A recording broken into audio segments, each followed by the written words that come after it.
What it do, NMA crew? Hey man, listen, today I just finished the disappearance of Haruhi Suzumiya as well as Suzumiya-san 2006 and 2009, and I'm here to rant about it. Just as like the broad strokes before we really get started here, I thought that 2006 was amazing. 2009 was a big step down, though I would say largely circumstantially based on the fact that it just happened to adapt arcs that were very long that weren't the better arcs. Obviously, Endless Eight is the main one.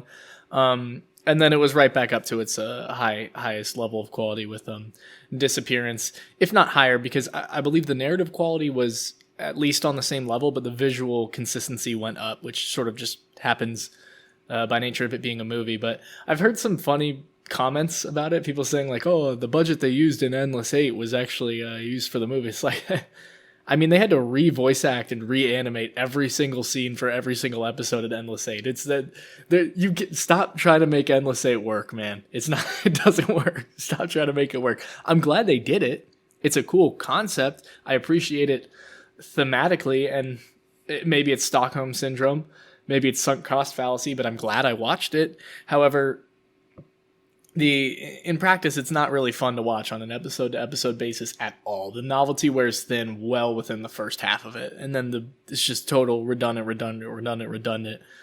from that point on. But at the end of the day, it doesn't it's not terrible. It's ironically not really the worst arc I've ever seen, even though if you explain it to somebody, it sounds like it. But that's just because Haruhi's a better show than most shows, even just on a visual level. Obviously, this was a huge benchmark for animation quality, specifically that polish that Kyoto Animation has become so famous for.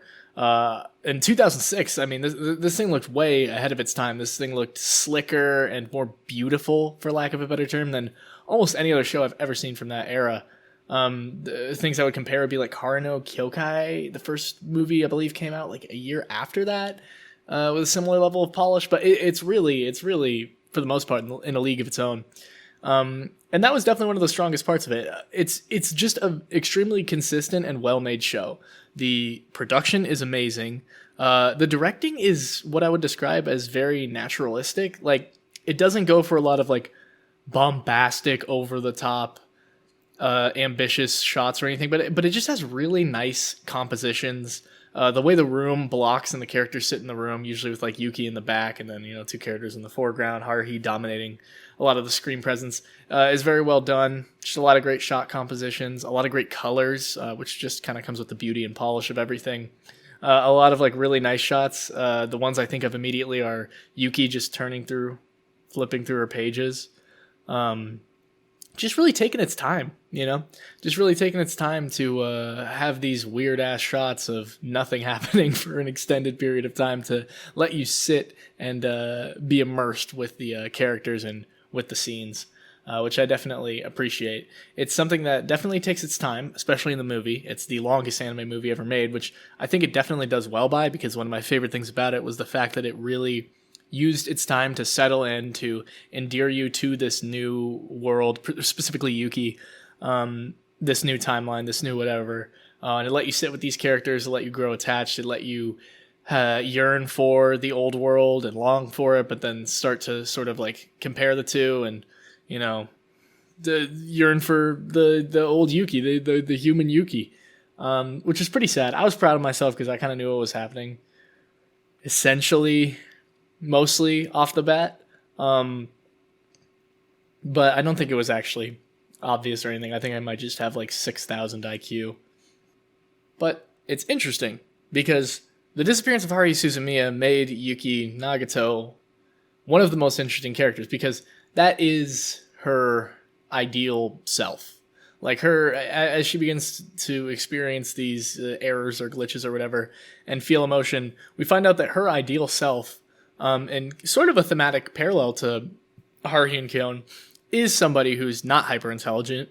I mean, maybe she is, but not nearly as hyper intelligent. And is just a normal, shy girl who wants to find connection and maybe love, and she falls for Kyon. That's basically her dream. That's her dream. Once she develops emotions, Maybe it's just that she's smart enough to realize that that is sort of the end point. That is the ideal situation for her to be in, just being a normal person, not being like this super genius space entity. Which is obviously an interesting parallel to Haruhi, who wants everything to be as interesting as possible and is extremely psychologically hung up on the notion that she's not actually that special. So she wants to go out and just maximize everything and find the most special thing around every corner. And by the end of the first arc, you kind of realize that, or it sort of emphasizes that the actual interesting thing, I'm not wording this well, that the most interesting and the most emotionally enriching thing you have is your interpersonal experiences. Every person is just an endless wealth of knowledge and contradictions and emotions that it would take a lifetime to unravel and understand every facet of. All the people around you are endlessly deep and interesting, and it's important to sort of be able to appreciate what's in front of you instead of getting caught up on things that could exist in your ideal world or what is just out of reach. And I like that when thinking about Yuki Nagato, because in a lot of ways her arc and disappearance is a result, or is at least exacerbated by the fact that they don't really consider her a person, because she's not. But as she's mostly used as like a plot device by some of the characters in the universe, especially Haruhi, who is obviously just generally selfish. But even Kyon, from time to time, it's like she's so useful and she's rote and emotionless, and she had to sit through all of Endless 8 fucking 15,000 times, that people can start to see her as more of a tool than a person, which makes sense because she is. But it sort of goes along perfectly with the theme of being able to appreciate everybody around you, not taking for granted somebody's personality and personhood just for the fact that they have some sort of utility to you, that they can help you, because they need that companionship just as much as you do, basically. But I think it's interesting because there's a debate between who God is. Is it Haruhi, like every single episode says? Or is it Kyon? And I'm not going to actually take a side here, but I just think it's fun to think about it as Kyon, because a lot of instances in the series don't really totally make sense from the perspective of Haruhi wanting something, unless she... I guess you could posit that she does have some sort of cosmic, omniscient level to her subconscious that also knows the struggles of the everyday life of everyone, but I mean, I don't know, that doesn't... It's possible. It's a wacky show. But like, for example, during Endless 8, the thing that needed to happen was Kyon needed to finish his homework. Suzumiya-san mentions several times that she did her homework at the beginning of summer. That's not something that's even on her mind. It's not something that's even on her radar. And while I'd be willing to admit that she does care for Kyon and the others more than she leads on, we see her sleeping in the sleeping bag after Kyon is hospitalized in disappearance, I wouldn't say that that's something she would be like stopping summer and putting it on repeat subconsciously over. I think that makes more sense to be something that Kyon did. And it makes sense when you think of Kyon's personality, because he's super self-aware. He's super cynical. The beginning of the series is him just like talking about how he fucking never believed in Santa and how he'd like to believe in monsters, but it's just not real. He spends the entire first arc of the show sort of proselytizing, appreciating normalcy to Haruhi and trying to convince her and interpersonal relationships pill her. But he's really self-aware, and he's really kind of like pessimistic. He's too quick to surrender. I guess he's kind of submissive. In the sense that like he realizes that this whimsy and stuff, it's all childish, it's not really real, so he just moves on. He just accepts it and is like, okay, I'm gonna find a way to live within the parameters of reality so I can work everything out. He's very logical in that sense, and in that sense, if he were at the center of all this stuff, the universe would have exploded a long time ago, because he's extremely internally focused on like what makes sense, what he's thinking, how he's thinking reflects on him, because he wants to be like the pessimist who's not wrong about anything. He's kind of, in some ways, not really willing to take the risks, but subconsciously, which would, apply to the universal will, subconsciously, he wants to take them. He just can't make that step himself without feeling foolish. So he needs to have it be somebody else, perhaps an eccentric girl, which apparently he has a history of going after. according to the blue-haired girl who tried to kill him like 5 times. I think that was according to her. What the fuck was... I don't remember. But he has a thing for audacious young women, I guess.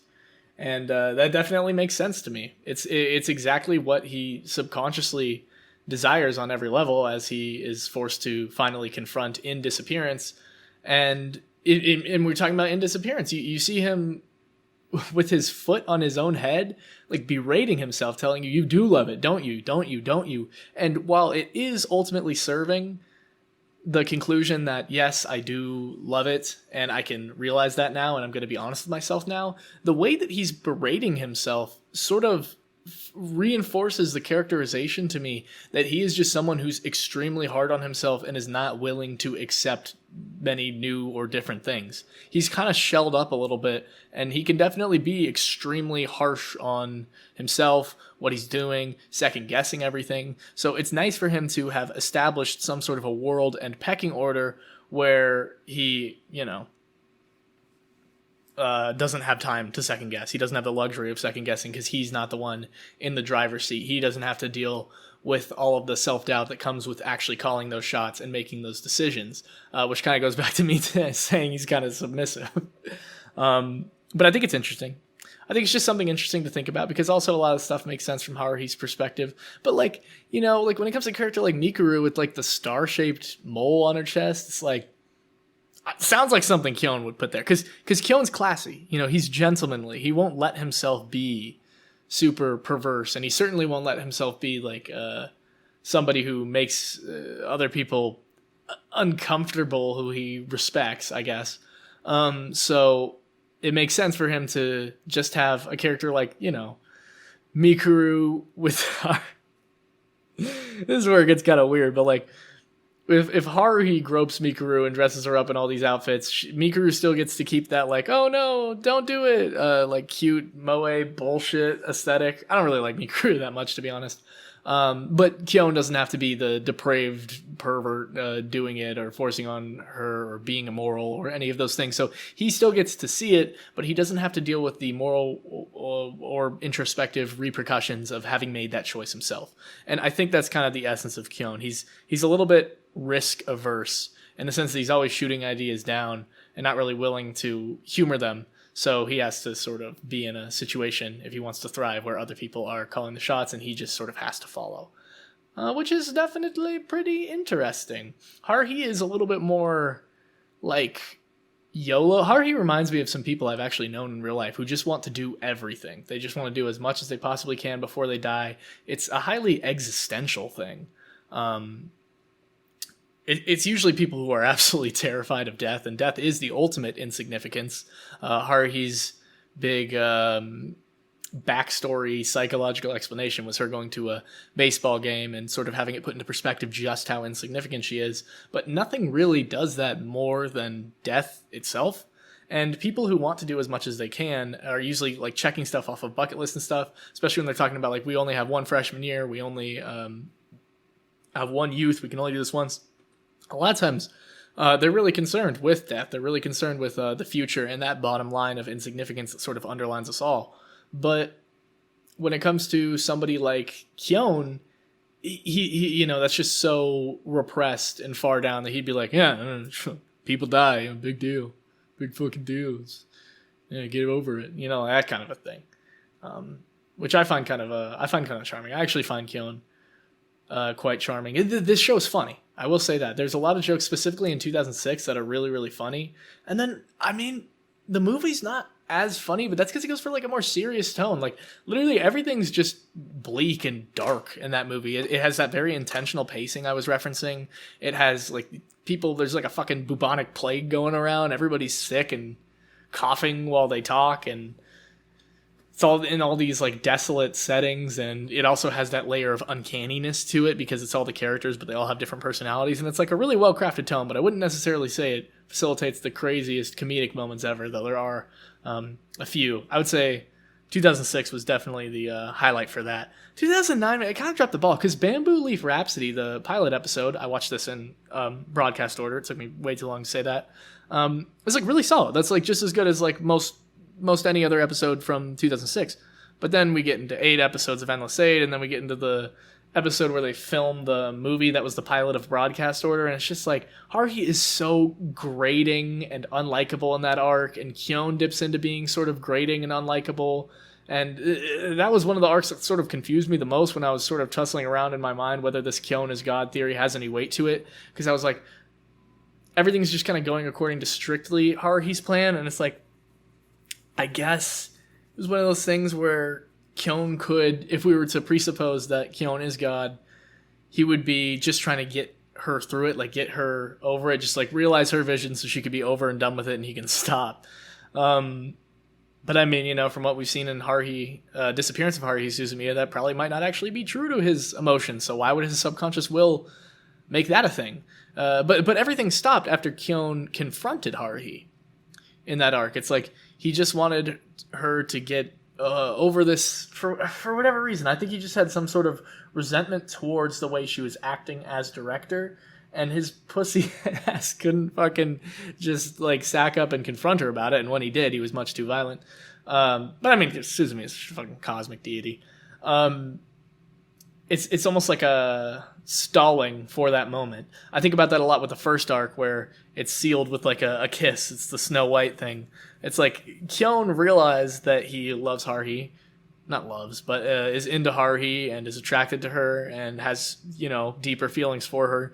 But I think he's just too pussy to confess it for a while. And it takes him being in a closed space and literally having the world essentially crash in around him to be like, all right, well, I have to do it. He forces himself. He lights a fire under his own ass to do it and to confess and to realize all these things about himself. Because Kyon's a character who's in some ways a little bit averse to character development if there's not other people pushing him along, you know?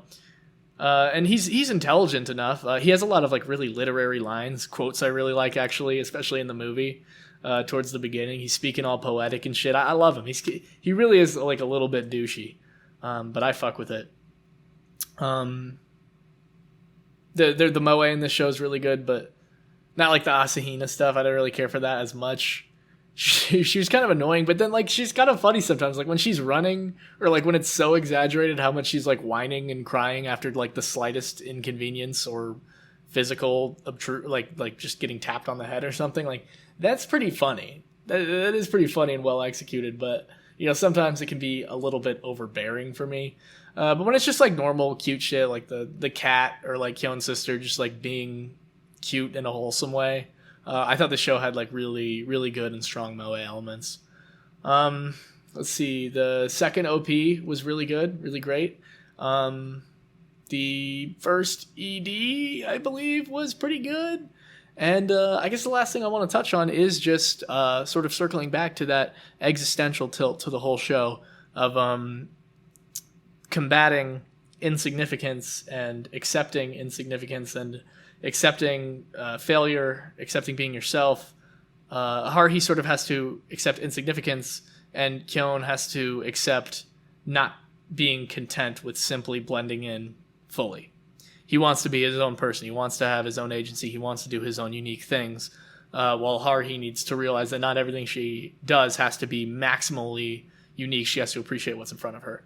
And then when it comes to a character like Yuki, bless her soul, her poor soul, especially when you look at something like the fact that she gave Kyon the ultimatum to decide whether she got to be a person or not.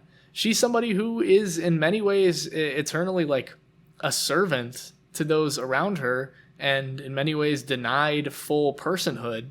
But as she strives for it, she realizes she's like fucking up for everybody else around her pretty much. But yeah, she even says to Kyon, I think she says, I won't forgive you. When he takes the driver out and he decides that he's going to try to restore the world to the way it once was. They try to make amends and just be more upfront with each other and communicative about it. The moral is sort of that they need to be taking Yuki and her input more seriously. But ultimately, it's just kind of tragic. It's kind of tragic for her. It's a little bit sad, but she's cool. She's got that autism swag, and I like it. The show's really good. I didn't love Koizumi Itsuki.